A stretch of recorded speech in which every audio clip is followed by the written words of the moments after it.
Fue María Magdalena al sepulcro y vio removida la piedra que lo cerraba. Echó a correr, llegó a la casa donde estaban Simón Pedro y el otro discípulo, a quien Jesús amaba, y les dijo: se han llevado del sepulcro al Señor, y no sabemos dónde lo habrán puesto. Salieron Pedro y el otro discípulo camino del sepulcro.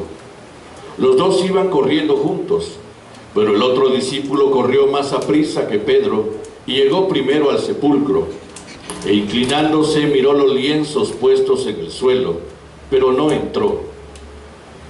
En eso llegó también Simón Pedro, que lo venía siguiendo, y entró en el sepulcro. Contempló los lienzos puestos en el suelo y el sudario que había estado sobre la cabeza de Jesús, puesto no con los lienzos en el suelo, sino doblado en sitio aparte. Entonces entró también el otro discípulo, el que había llegado primero al sepulcro, y vio y creyó, porque hasta entonces no habían entendido las Escrituras, según las cuales Jesús debía resucitar de entre los muertos. Palabra del Señor. Siéntense, por favor.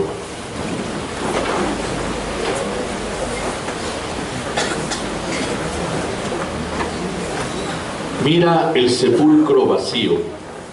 La roca de gloria estalló. Qué absurdo pensar que entre piedras se esconda la fuerza de Dios. Un antiquísimo himno de los primeros siglos del cristianismo, de los padres de la iglesia. Un himno que en realidad proclama algo que es propio solo de los cristianos: un sepulcro vacío. Un sepulcro vacío. Y es que ese es un signo muy especial, particular. ¿Cuánta gente viene recordada en la historia por cosas extraordinarias que hizo, o porque están ligados a la historia de su país, están ligados a la historia de la humanidad, están puestos delante tal vez de inventos, aún en la iglesia, santos, personas que han vivido el Evangelio en el extremo y han sabido precisamente imitar a Jesús, y la iglesia nos los propone como ejemplo. Todas esas personas tienen una particularidad: se les visita, se les honra en sus tumbas, se les visita y se les honra en sus tumbas, de acuerdo al sector. Si es un sector civil, pues tendrá sus héroes a los que va a visitar a sus tumbas y los adornan con coronas. Si es el sector militar, lo mismo. Y nosotros tenemos las tumbas de los santos, que también se visitan, son lugares de peregrinación. Pero no hay tumba de Jesús, El sepulcro está vacío. Esto es un signo que revoluciona precisamente toda la intención de la historia del hombre desde la perspectiva cristiana. Hace 2 días se habrán preguntado, en la noche del entierro de Jesús: ¿dónde quedaste? ¿En dónde quedaste? No decías que tú eras camino, y mira, la meta que nos propones es la muerte. Te moriste, te mataron. No nos decías que eras la verdad. Nos ilusionaste con palabras bonitas, nos ilusionaste con esperanzas predicadas. ¿Y a dónde fuiste a terminar? Terminaste mal. Quiere decir que no te funcionó tu verdad. No decías que eras la vida, y ahora estás muerto. Y ahora estás muerto. Hace 2 días, esto encierra a los discípulos en una confusión terrible, en una decepción terrible. Hace 2 días esto alegra a muchos, porque al fin desapareció este personaje incómodo que nos echaba a perder todo, Este personaje incómodo que era precisamente un personaje que transgredía leyes, que no respetaba nuestra religión y que nos puso en riesgo delante del Imperio Romano. Este personaje, Jesús, este personaje que para muchos fue motivo de engaño, de frustración y de fracaso, y para otros motivo de alegría que haya desaparecido, porque era una piedra en el zapato. Tú nos decías que eras camino, verdad y vida, y mira dónde terminaste. Y entonces hoy todo se revela en forma muy distinta. ¿Qué es la palabra lacerante, golpeante de hoy? Vio y creyó. ¿Qué vio? No vio a Jesús vivo. Ni Pedro ni Juan lo vieron. Pero vieron un sepulcro vacío con señales que dentro hablaban desde la perspectiva de la relación maestro-alumno. ¿Qué de importante tiene un lienzo doblado a un lado? Un lienzo doblado, ¿no? Porque Jesús pudo haber resucitado y tirado todo, pero todo estaba en orden. Y un lienzo doblado a un lado, el lienzo que cubría su rostro, el sudario. ¿Qué tiene de importante? Un signo para sus discípulos. El maestro no ha terminado, el maestro va a volver. Era un signo de banquete. El maestro, el rabí, venía servido en la mesa por medio de sus discípulos.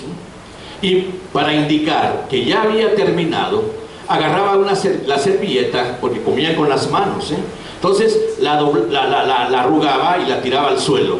Era un signo de que ya había terminado de comer. Pero cuando no había terminado de comer y tenía que hacer algo, entonces la servilleta quedaba doblada a un lado del plato. Voy a regresar, voy a regresar. Eso quería decir. Y entonces los discípulos que saben del lenguaje de relación maestro, alumno, rabí, discípulo, se dan cuenta. Él va a regresar. Él no ha terminado. Aquí no ha terminado todo. Vio y creyó. Esa es la diferencia. Vio y creyó. El sepulcro vacío evidencia algo que hasta entonces no habíamos entendido, dice Juan, porque no habíamos captado las escrituras. Por eso, en la versión de Mateo, ¿qué es lo que hace Jesús? Invita a sus discípulos a que recorran el camino de Galilea con él otra vez. La enseñanza, lo que nos enseñaste, lo que vimos hacer de ti, ahora tiene su confirmación. Tú de verdad eres la vida.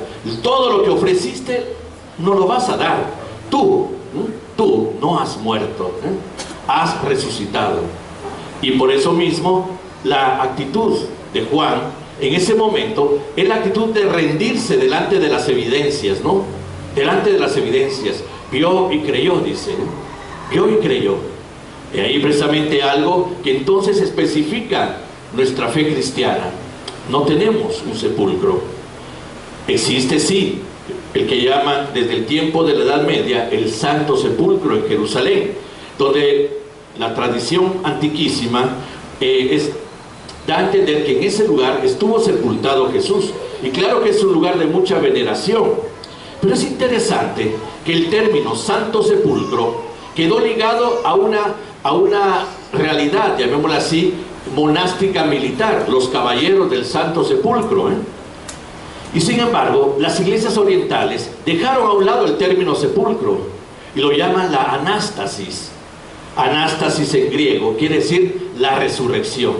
Mientras en el rito latino romano se sigue llamando el Santo Sepulcro, en los ritos orientales se llama la capilla de la anástasis, la capilla de la resurrección.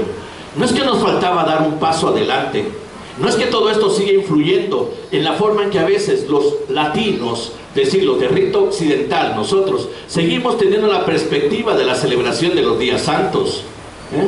¿Por qué tanta solemnidad para la muerte? Si al final termina en la vida. ¿Por qué nos anclamos en los signos de muerte? Si al final el signo es sepulcro vacío. ¿No será que tendríamos también nosotros que dar el paso para cambiar a ese santo lugar, ya dejándolo de llamar Santo Sepulcro, para llamarlo como lo llaman nuestros hermanos cristianos de Oriente, tan antiguos como nosotros, la anástasis, es decir, la resurrección? Tal vez es algo a ponernos a examen, porque es verdad, si es que Cristo recoge su humanidad y en la profunda solidaridad de lo humano, el dolor, la angustia y la muerte del hombre, no la recoge solo para quedarse en la solidaridad de alguien que se hace uno con nosotros. La recoge, la vive y la atraviesa para darnos la esperanza de la vida. Para darnos la esperanza de la vida. Si no, diría San Pablo, ¿qué sentido tendría nuestra fe? ¿Qué sentido tendría nuestra fe? Y esto es lo que entra a examen en nuestra consideración cristiana. Nunca vamos a negar el significado hermoso del extremo del amor en la muerte de Jesús, jamás. Sería como dejar cojo todo el misterio de la salvación. Nunca vamos a negar, y con agradecimiento, que Él, siendo Dios, se haya hecho hombre, profundamente hombre, para entrar en la dimensión también del drama humano, recogerlo y hacerlo suyo. Decíamos el Viernes Santo, Jesús no murió de muerte natural. Jesús no murió en un accidente. A Él lo mataron injustamente, como tantos que mueren desde la injusticia de una sociedad como la nuestra, en la criminalidad, en el olvido, en el descuido, en la corrupción que ha dado motivo de muerte a muchos. Y nos preguntamos desde la inocencia de recibir determinadas cosas, ¿por qué? Jesús también le pregunta al Padre, ¿por qué? Padre, me has abandonado. Pero también confía en el Padre. Tú has prometido la vida y yo creo en la vida. Padre, en tus manos encomiendo mi espíritu es mi vida. Y ahí está, Señor, en tus manos. Por eso, recogiendo todo el drama del dolor y de la muerte del hombre, Jesús entonces lo traslada al signo de la esperanza de la vida y lo cumple. ¿Qué celebramos hoy? Aquel que ha vencido el poder de la muerte. El poder de la muerte es resultado del pecado. Pecado no es solo un término religioso limitado a actos deshonestos o a actos malos. Pecado es el mal que influye en este mundo y que influye en tantos para actuar mal. Pecado es la irregularidad y la imperfección de la naturaleza que nos golpea tantas veces. Pecado sigue siendo la enfermedad, sigue siendo las situaciones dolorosas que nos tocan vivir. Por lo tanto, el pecado identifica todos los males que hacen anhelar al hombre paz, que hacen anhelar al hombre perfección, felicidad, libertad, justicia. Y Jesús lo recoge y lo vence, y lo vence para dar vida. Y entonces nos hace entender que sí, nuestra historia seguirá teniendo estos eventos desagradables, pero ya no son eventos que determinen nuestra existencia. No son eventos que se hacen precisamente estables en nosotros. No son elementos que al final los veamos con la intención de no salir adelante porque no hay posibilidades, entre comillas, y nos resignamos. No, son aquellas cosas que ahora encuentran una esperanza en aquel que ha vencido el poder del pecado y de la muerte, aquel que es la vida. Entonces sí, Señor, tú eres camino. Si te seguimos a ti paso a paso, llegamos a donde tú estás. Tú eres la verdad. Donde tú estás, tú lo viviste con nosotros, nos enseñaste a vivirlo. Queremos oírte otra vez, queremos escucharte otra vez, queremos vivirlo otra vez, porque sabemos que entonces, viviéndolo día a día, llegamos a donde tú estás. Tú eres la vida. En ti encontramos razones para vivir. En ti encontramos la esperanza de la vida en medio de los signos de muerte de nuestro tiempo. Por eso el sepulcro queda vacío. La muerte no es la última palabra, La muerte no es el nunca jamás. La muerte ya no es el ya no te miraré. La muerte es te fuiste para siempre. No, para nosotros los cristianos no. La muerte es ahora solo un paso para la vida, en aquel que lo ha hecho posible, dejando a un lado el sepulcro, venciendo el poder de todo aquello que significa derrota en la vida. Entonces, Juan, que ve y cree, Pedro, que ve y cree, ahora tendrán motivos para poder rehacer toda la historia vivida con Jesús. Ese camino de Galilea, que también nos toca recorrerlo a nosotros en la lectura del Evangelio, para descubrir ahí precisamente los signos esperanzadores que solo pueden venir de aquel que es motivo de esperanza, Cristo resucitado, Cristo nuestra Pascua. Entonces, ¿qué celebramos hoy? La razón para creer, Eso celebramos hoy. Pero también desde la razón para creer, la razón para vivir. Creemos, y lo que creemos lo vivimos, para que de verdad sea experiencia que nos lleve a la esperanza, que nos lleve a lo que San Pablo decía, que esa esperanza los mantenga alegres, a la alegría, ¿no? El tríodo pascual no ha pasado de balde. Si ustedes se dan cuenta, es el camino que nos marca ahora toda nuestra existencia cristiana. El Jueves Santo Jesús nos indicaba en el don más precioso de su palabra, que amar como Él nos ha amado es la forma de experimentar la verdadera alegría, para que en el drama de la muerte nosotros estemos seguros que hemos amado y que hemos vivido como Jesús vivió, para que la muerte no sea precisamente esa tragedia, sino que sea esperanza del paso que lleva a la vida, para que hoy celebremos entonces la vida, la que vivimos y la que nos espera, porque la que vivimos ya está marcada de eternidad por nuestro bautismo. La que vivimos ya es semejante a la del resucitado por nuestro bautismo. Y entonces solo nos queda ser capaces de camino, ¿verdad?, para llegar a la plenitud de la meta de la vida. Ese es el motivo del creer. Ahí está toda nuestra esperanza. Y por eso tenemos que reeducarnos en el Evangelio, y tenemos que reeducarnos en el Evangelio desde la perspectiva de lo que esperamos ante nuestra historia, ante el tiempo que nos toca vivir. ¿Por qué? Porque si nos quedamos en la solemnidad de la muerte, en las gigantescas procesiones del muerto, en donde se gastan millonadas para evidenciar al muerto y dejarlo en la solemnidad de la muerte, nos convertimos en pueblo que solo cree en la cultura de la muerte, que se ancla en la cultura de la muerte, que no tiene esperanza. No sé, lo mencioné el Viernes Santo, ¿no? Una periodista de opinión, ¿no?, escribía: más resurrección, menos muerte. Lo escribió el Miércoles Santo, ¿no? Y entonces esta periodista decía: pero ¿por qué tanta evidencia de la muerte en lo cristiano? Bueno, de parte nuestra, tristemente. ¿Por qué tanta evidencia? Para que la gente vea con resignación una realidad que no pueda superar, una realidad sin esperanza. ¿Por qué? Si Él resucitó. Se dedica ella, esta periodista, a entrevistar personas que cargan las solemnes y gigantescas procesiones del difunto, y les pregunta si van a participar en las procesiones de la resurrección, y todos les dicen que no, porque son chiquitas, porque son gratis, porque son desordenadas, porque no tienen la grandeza de las hermandades de las otras. Y entonces, ¿quiénes somos? Cristianos. ¿Pero qué clase de cristianos? ¿Anclados en Santo Domingo, en la recolección, o en el Calvario, en la tumba de un muerto?